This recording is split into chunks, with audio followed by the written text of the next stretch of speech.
श्री स्वामी समर्थ. नमस्कार, मी नंदिनी. माझ्या यूट्यूब चॅनलवर तुमचं खूप मनापासून स्वागत करत आहे. तुमच्या मनातील सर्व चांगल्या इच्छा स्वामी महाराज पूर्ण करो ही स्वामींच्या चरणी प्रार्थना करते आणि आजच्या व्हिडिओला सुरुवात करते. तत्पूर्वी तुम्ही जर चॅनलवर नवीन असाल तर चॅनलला सबस्क्राईब करा. त्याचबरोबर शेजारचं जे बेल आयकॉनचं बटन आहे ते प्रेस करा, जेणेकरून मी जेव्हा नवीन व्हिडिओ अपलोड करेन त्याचं नोटिफिकेशन तुम्हाला मिळेल आणि तुम्ही एकही व्हिडिओ मिस करणार नाही. तर चला करूया व्हिडिओला सुरू. आज आहे गुरुवार आणि आज आहे शिवप्रदोष. तर पहा, शिवप्रदोष हे व्रत भगवान शिवशंकरांना अतिशय प्रिय व्रत आहे. प्रत्येक दिवस हा कोणत्या ना कोणत्या देवांना समर्पित केलेला आहे. तर पहा, गुरुवार हा दिवस भगवान श्री हरी विष्णूंना समर्पित आहे. त्याचबरोबर आपले गुरु आहेत स्वामी, त्यांना सुद्धा समर्पित आहे.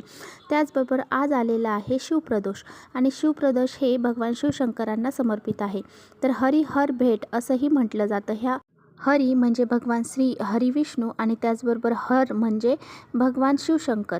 तर ह्या दोघांचा एकत्र संयोग आलेला आहे. त्यामुळे या दिवसाला खूप सारं महत्त्व प्राप्त झालेलं आहे. त्यामुळे आपल्याला आपल्या मुलांसाठी शिवमंदिरात अशी एक वस्तू दान करायची आहे, ज्यामुळे मुलांचे सर्व दोष, अडचणी, संकट दूर होतील आणि त्यांचे अभ्यासामध्ये, नोकरीमध्ये खूप सारी प्रगती होईल. इतका हा प्रभावशाली उपाय आहे. हा उपाय मी तुमच्याशी आज व्हिडिओमध्ये पूर्ण शेअर करणार आहे. त्यामुळे व्हिडिओ कुठे स्किप न करता शेवटपर्यंत नक्की बघा, जेणेकरून तुमच्यापर्यंत योग्य ती माहिती पोहोचली जाईल. आता बघा, गुरुवारच्या दिवशी प्रदोष आल्यामुळे ह्या प्रदोषला आपण गुरुप्रदोष असंही म्हटलं जातं.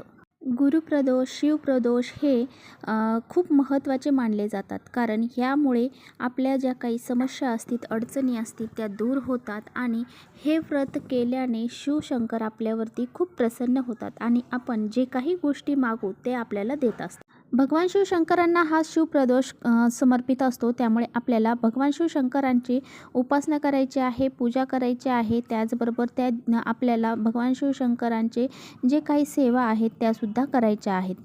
तर या शिवप्रदोषच्या दिवशी भगवान शिव आणि माता पार्वती यांची पूजा केली जाते.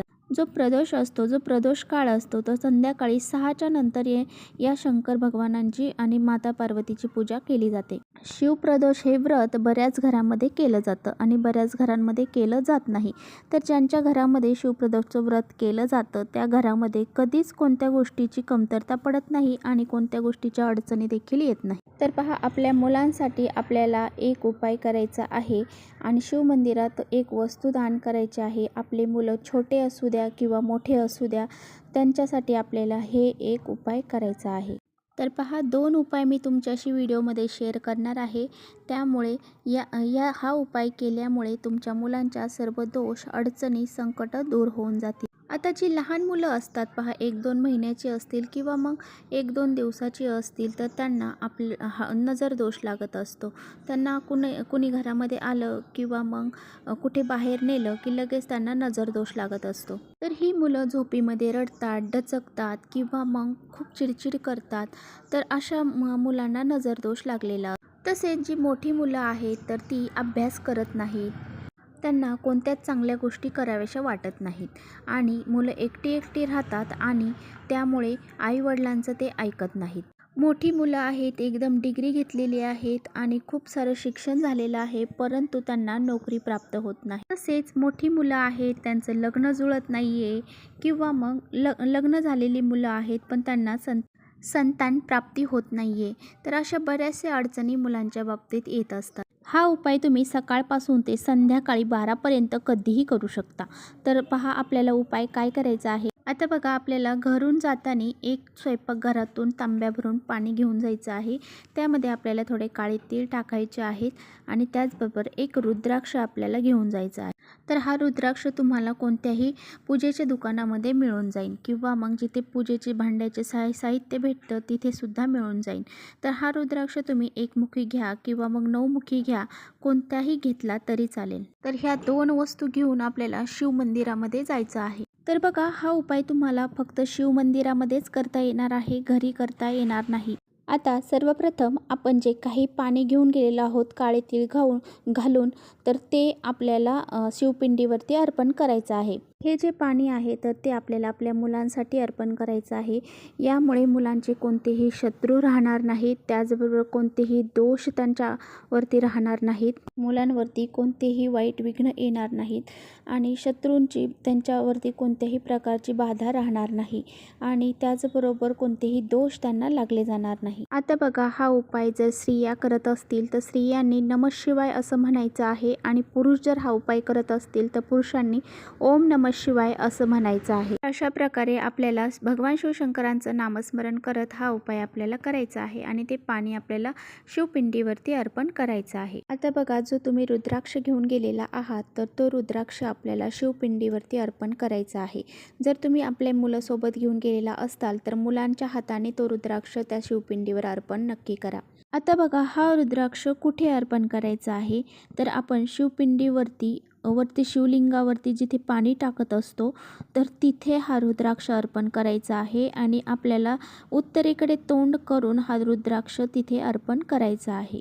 तर हा रुद्राक्ष मुलांनी अर्पण केला तरी चालेल किंवा मुलांच्या आईवडिलांनी किंवा इतर कुणीही अर्पण केला तरी चालेल.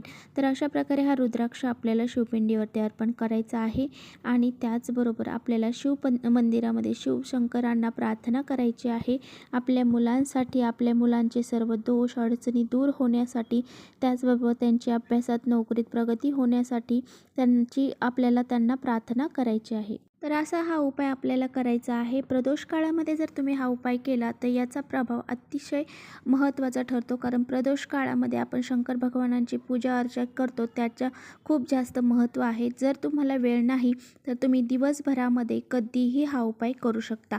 तर या उपायामुळे बघा, तुमच्या मुलांचे सर्व दोष दूर होतील, सर्व संकट अडचणी दूर होतील, त्याचबरोबर मुलांची अभ्यासामध्ये नोकरीमध्ये प्रगती होईल आणि त्यांच्या ज्या काही इच्छा असतील तर त्या पूर्ण होतील. त्याचबरोबर बघा, मुलांच्या गळ्यामध्ये एक तरी रुद्राक्ष आपला असावा.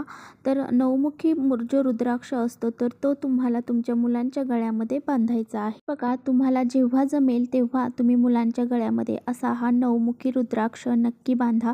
एखाद्या लाल धाग्यामध्ये रुद्राक्ष घालायचा आहे आणि हा एखादा सोमवार असेल त्या सोमवारच्या दिवशी किंवा आजच्या दिवशी जरी तुम्ही हा रुद्राक्ष मुलांच्या गळ्यात बांधला तर मुलांची बुद्धी चंचल होईल, मुलं कधीही आजारी पडणार नाहीत आणि मुलांच्या सर्व गोष्टी ह्या व्यवस्थित होतील. आता बघा, मुलं जर बाहेरगावी शिकत असतील तर आईवडिलांनी त्यांच्यासाठी हा उपाय केला तरी चालेल. तर अशा प्रकारे आपल्याला आज संध्याकाळीपर्यंत शिवपिंडीवरती अशी ही वस्तू अर्पण करायची आहे. त्यामुळे आपल्या मुलांच्या जीवनामध्ये तुम्हाला लगेच बदल झालेला जाणवेल. तर चला, इथेच करते व्हिडिओचा एंड. व्हिडिओ आवडला असेल तर नक्की लाईक करा,